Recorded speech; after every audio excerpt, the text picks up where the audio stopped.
Voilà, tout a commencé ici, sur ce mur, en juillet 2004. En fait, tout avait débuté en 78. J'avais alors 28 ans et l'impression qu'un avenir ne pouvait être que prometteur. Ainsi, Go West arriva en fait comme le premier film après des dizaines de scénarios écrits avant.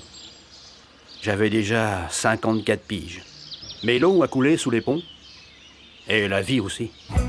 Je suis donc parti avec une petite équipe aux States, et tout a formidablement marché.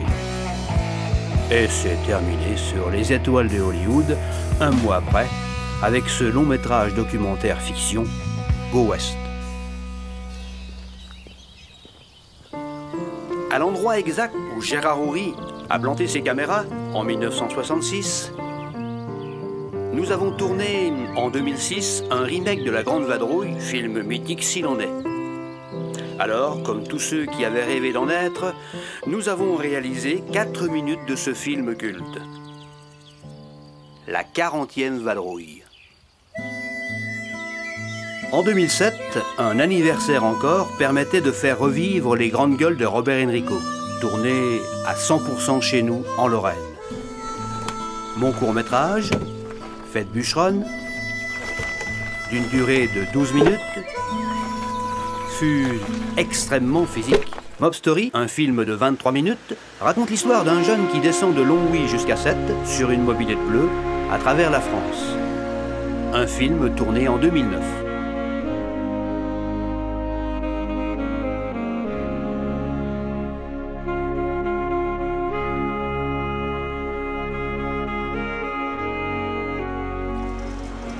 Lors de l'hiver 2010, là, ce fut à Nancy que l'équipe se retrouva pour un mignon petit film de 8 minutes, L'heure c'est l'heure, qui raconte l'histoire de pendules, de réveil et d'heures d'hiver.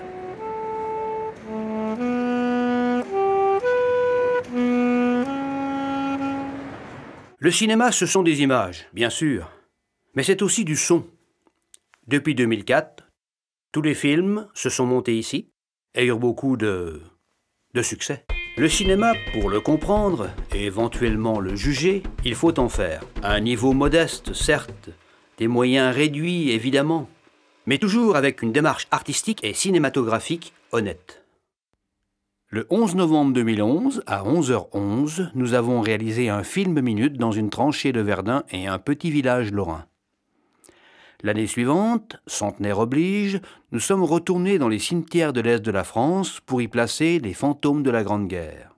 Et en 2013, pour une autre guerre, d'Algérie celle-là, nous avons placé 3 papys en goguette dans une R8 Major des années 60.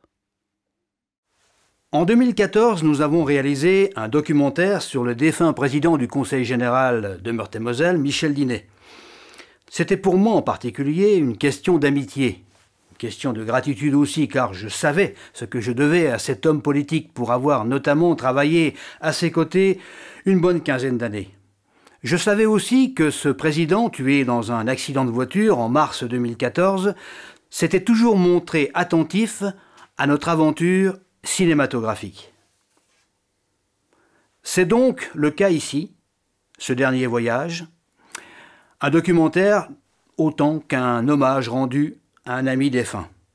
Ce court-métrage de 24 minutes repose sur le principe de cette vie qu'on dit défiler en flashback comme au cinéma quand la mort est sur le point de faucher.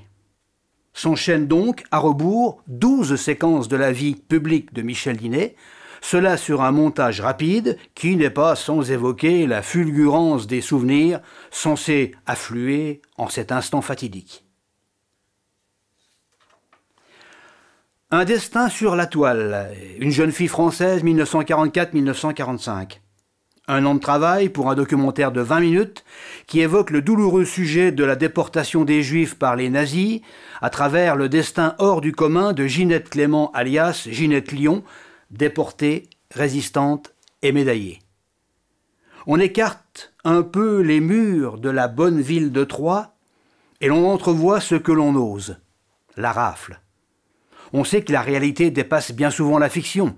Rafle est de ces mots qui remuent dans leur sillage nauséabond une pluie d'images en noir et blanc, avec des trains et des gares, avec des femmes et des hommes, dont certains ne sont plus que des ombres pendant que d'autres ne sont que des bourreaux. Il reste un mot, un seul, pour s'indigner et s'opposer, pour vivre et agir quand même, et se souvenir. Ce mot, c'est résistance. Ginette reviendra en France dans l'indifférence et l'amnésie forcée qui s'imposait alors, et ce n'est qu'à la toute fin des années 70, en Lorraine, qu'elle commencera à témoigner devant les collégiens et les lycéens. Une histoire vraie qui mérite qu'on la fixe sur la pellicule pour le devoir de mémoire. Le devoir de mémoire a été fort bien rempli, au-delà de toutes nos espérances. En effet, le film Une jeune fille française a obtenu 13 récompenses régionales, nationales et même internationales. Le film se terminait sur les rails de chemin de fer qui ramenaient notre rescapé des camps de concentration. Le moyen de transport des années 40 est terminé. Aujourd'hui, en 2000, les poids lourds circulent sur nos routes et nos autoroutes. Le camion, puisque c'est son titre, a été tourné en 2018 sur les routes d'Alsace et des Vosges.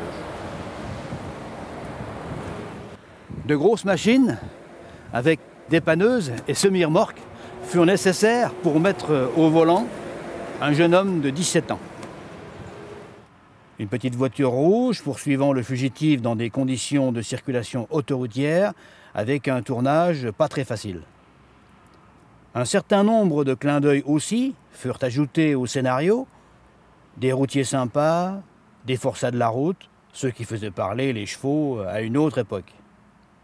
Puis à la fin, un épilogue sous forme de suspense et une heureuse fin où chacun reprend sa vie après les parenthèses. Le 13 août 1998, le chanteur Nino Ferrer se donnait la mort tout près de chez lui dans le sud.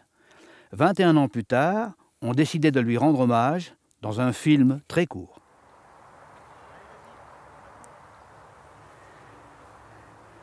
Le dernier costume de Charlot, un complet sans manches, comme l'on dit communément, est sorti ici, de cette maison, le 27 décembre 1977. Quelques mois plus tard, deux malfrats des environs de Lausanne sont venus le chercher dans le cimetière où il se trouvait pour l'emmener pas très loin d'ici.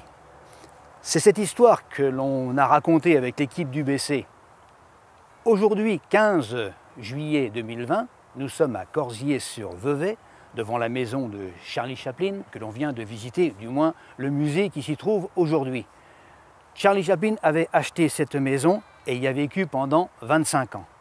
Aujourd'hui, cette maison est un musée, à visiter bien entendu. Et c'est ce que nous avons fait avec l'équipe d'UBC, Yann, Luc et Abel, après avoir tourné le film Le dernier costume de Charlot. Il y aura d'autres scénarios à écrire, d'autres films à tourner. Ça, je le sais. C'est tout ce que je sais, mais ça, je le sais.